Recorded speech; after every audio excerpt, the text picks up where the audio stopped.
ഇതാണ് ദിനേശ്, ഇതാണ് പൂജ ബമ്പർ നേടിയ കരുനാഗപ്പള്ളി. എവിടെ നാട് എവിടെ? കരുനാഗപ്പള്ളി തൊടിയൂര്. ദിനേശ്, ഒരു ദിവസം വീട്ടുകാരുടെ പോലും മറച്ചു വെച്ചു, അത്രയ്ക്ക് മനക്കെട്ടിയുണ്ടോ? അല്ല, ഞാൻ ഫസ്റ്റിലെ ഈ മാതൃഭൂമിയുടെ ന്യൂസാണ് കാണുന്നത്. കണ്ടു കഴിഞ്ഞാണ് ഞാൻ സ്കാൻ ചെയ്ത് നോക്കുന്നത്. ഫസ്റ്റ് ഞാൻ എനിക്ക് മൊബൈൽ നോക്കിയ ലൈവ് കിട്ടിയത് മാതൃഭൂമിയുടെ. വളരെ സന്തോഷമുണ്ട്. ഇപ്പം ലോട്ടറി അടിച്ച സമയത്ത് എന്താ ഒരു പെട്ടെന്നുണ്ടായ മനസ്സിൽ? ഇല്ല, അങ്ങനെ പെട്ടെന്നില്ല. എനിക്കിത് അടിക്കുമെന്നൊരു ഇതുണ്ടായിരുന്നു. അതുകൊണ്ടാണ് ഞാൻ ഇത്ര ലോഗിന്ന് വന്ന് ഇവിടുന്ന് ടിക്കറ്റ് എടുത്തത്. ജനാർദ്ദൻ നായരുടെ ടിക്കറ്റ് നേരത്തെ എടുക്കുമായിരുന്നു. അത് പ്രൈസ് അടിക്കും. ഞാൻ കൂടുതൽ പ്രൈസ് അടിച്ചിട്ടുള്ളൂ, അതിൽ നിന്ന് അടിച്ചിട്ടുള്ളൂ. ഇപ്പം എത്ര ടിക്കറ്റ് എടുത്തത്?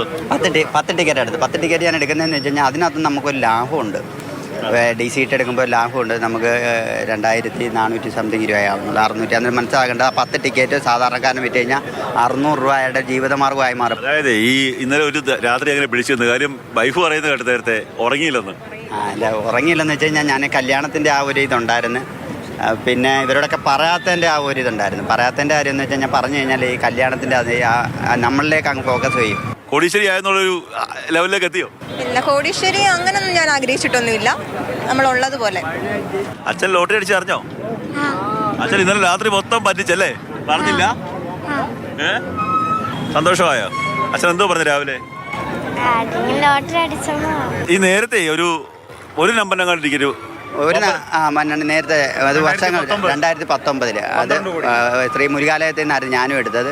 അത് ചുങ്കത്ത് യുവലയിൽ അവർക്കായിരുന്നു എടുത്തത്. അന്ന് ഭയങ്കര വിഷമമുണ്ടായിരുന്നു. പിന്നെ അതിന് ശേഷം വലിയ അകലങ്ങളൊക്കെ സംഭവിക്കുക. 50,000, 10,000 നമുക്ക് നഷ്ടം ഉണ്ടാവുന്നില്ല. അദ്ദേഹം ഈ ഞങ്ങളുടെ കട തിരഞ്ഞെടുക്കാൻ കാരണം കരുനാഗപ്പള്ളിയിലുള്ള ഞങ്ങളുടെ ഷോപ്പിൽ നിന്ന് അദ്ദേഹത്തിന് 50,000, 1,00,000 ഇങ്ങനെ പല സമയങ്ങളിലായിട്ട് കിട്ടിയ ഒരു ഇതുണ്ട്. അപ്പം അദ്ദേഹത്തിൻ്റെ മനസ്സിലൊരു, ഞാൻ ഇന്നലെ സംസാരിച്ചപ്പോൾ പറഞ്ഞത്, ഒരു ഉൾവിലി തോന്നി ഇങ്ങോട്ട് ഡ്രൈവ് ചെയ്ത് പോകുന്നതാണ്. ഒരു ചാരിറ്റിയൊക്കെ ചെയ്യുന്ന ഒരു പൈസ വിനിയോഗം ചെയ്തിട്ടുള്ള ആളാണ്. അദ്ദേഹത്തിന് അന്ന് കൃത്യമായിട്ട് അത് എങ്ങനെ വിനിയോഗിക്കണമെന്നുള്ള കാര്യം അറിയാം. അങ്ങനെയുള്ളൊരു കയ്യിൽ ചെല്ലുമ്പോൾ അതിൻ്റെതായ ഒരു നേട്ടം അദ്ദേഹത്തിനും കുടുംബത്തിനും അതുപോലെ സമൂഹത്തിനും അതുണ്ടാവും എന്നുള്ളതാണ് ഏറ്റവും വലിയൊരു. എല്ലാവിധ ആശംസകളും. ക്യാമറമാൻ ഷാനാസ് ഫരീദിനൊപ്പം കണ്ണൻ നായർ, മാതൃഭൂമി ന്യൂസ്, കൊല്ലം.